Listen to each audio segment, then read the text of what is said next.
Olá, meus queridos, sejam sempre muito bem-vindos. Eu sou Karina Carrascosa e agora nós vamos para a prova de Monte Azul Paulista do ano de 2021 da Banca Consulpan. É uma questão que fala sobre enxertos autógenos. Vem comigo!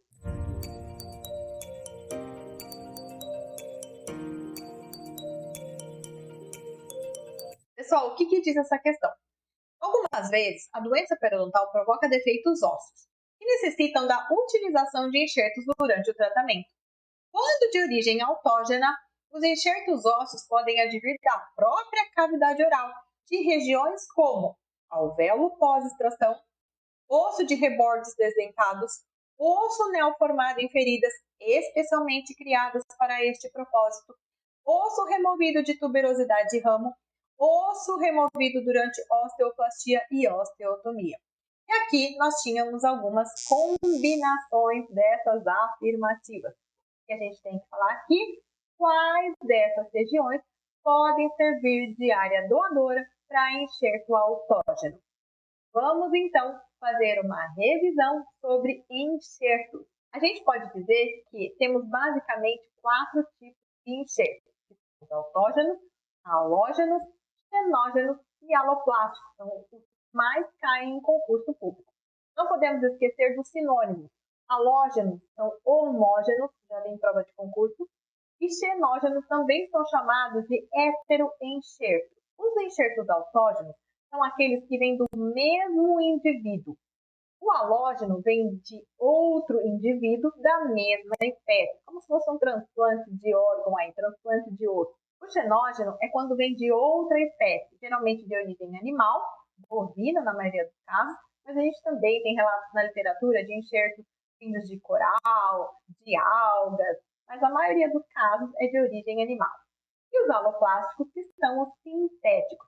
Pessoal, esse esqueminha aqui é super importante e vai ajudar vocês a saírem de muitas questões de concurso público sobre esse assunto. Outra informação importante, que eu vi numa questão e coloquei aqui para vocês, se não me engano foi de Fortaleza de 2016, a gente precisava conhecer, saber quais eram os principais tipos de enxertos halógenos para conseguir sair das alternativas.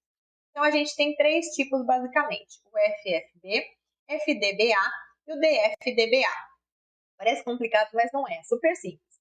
O FFB é o Fresh Frozen Bone, que é o osso fresco congelado.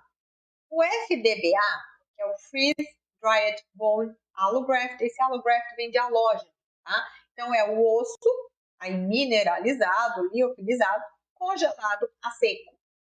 Já o DFDBA é o Desmineralized Freeze Dried Bone Allograft, que é o osso desmineralizado, congelado a seco. Precisa saber do nome em inglês, nessa questão não precisava nem saber o que significava cada sigla, mas a gente tinha que ter o conhecimento que o FDBA e o DFDBA eram enxertos halógenos para conseguir sair da questão, tá? Então, não é complicado, vale a pena guardar essa informação. FFB é o osso fresco congelado, FDBA é o congelado a seco e o DFDBA é o desmineralizado congelado a seco. Uma outra informação importante é que os enxertos também podem ser classificados segundo as suas propriedades. Eles podem ser osteogênicos, osteoindutores, osteocondutores ou osteopromotores. Na maioria das referências e mesmo em questões de concurso, a gente encontra com muito mais frequência os primeiros 3, osteogênicos, osteoindutores e osteocondutores. Mas, como eu já vi questão de concurso público falando de osteopromotores, eu trouxe aqui para vocês, né, já que estamos falando desse assunto, vamos agregar mais este conhecimento também. Os osteogênicos são aqueles materiais que eles vão formar osso a partir do próprio material, porque eles têm células que vão atuar na formação desse osso. Eles têm osteoblastos.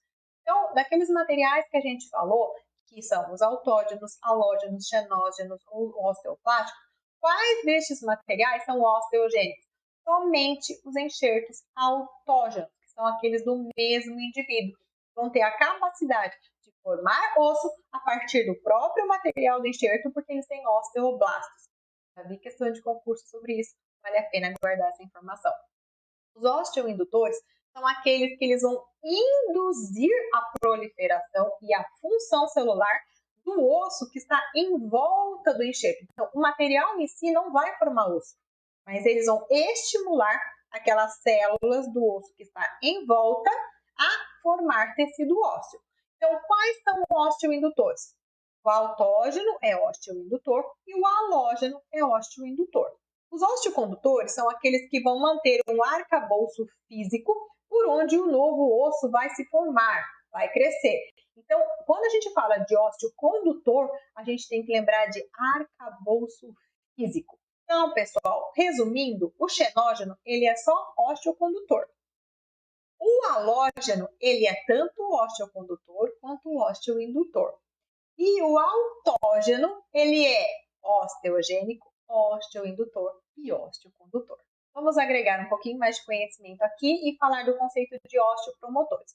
Quando a gente fala de osteopromotor, a gente tem que lembrar que eles vão formar uma barreira física para isolar a área que vai ser regenerada.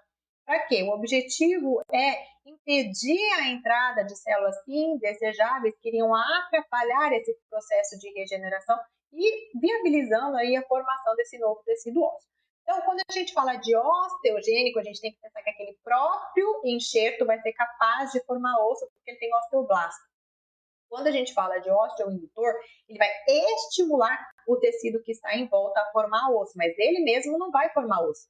Ele vai só induzir o tecido que está em volta a formar tecido ósseo.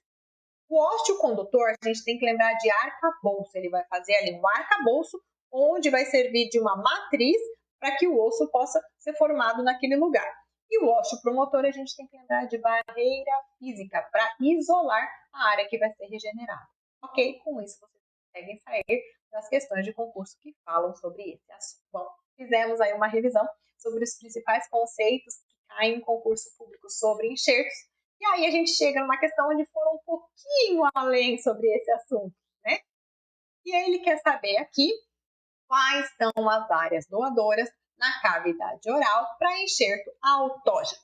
Pessoal, confesso para vocês que eu fui buscar na literatura de onde tiraram essa questão.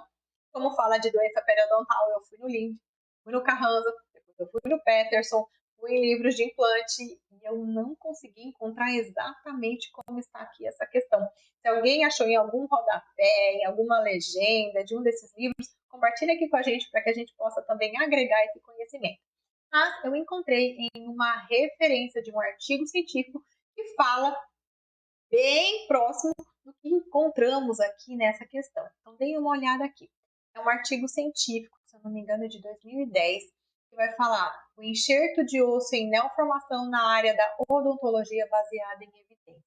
Lá no meio desse artigo, ele vem falando sobre enxertos autógenos e aí ele coloca o seguinte: áreas doadoras para esses enxertos já relatadas na literatura incluem alvéolos pós-extração, lá na alternativa, osso de rebordos desdentados, lá na nossa questão, osso neoformado em alvéolos ou em feridas especialmente criadas para este propósito, lá na nossa questão.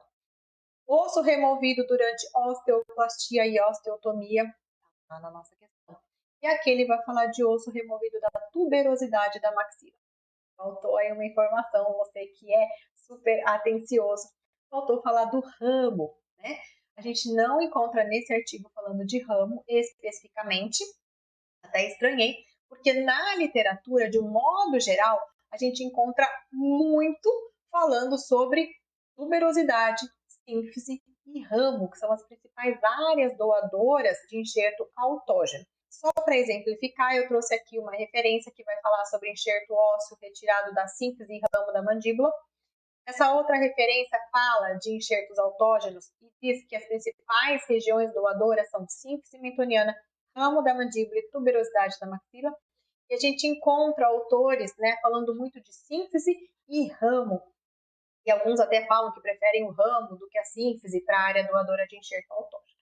Então, aí, revisando essas literaturas, a gente chega a uma conclusão que todas essas opções estão corretas.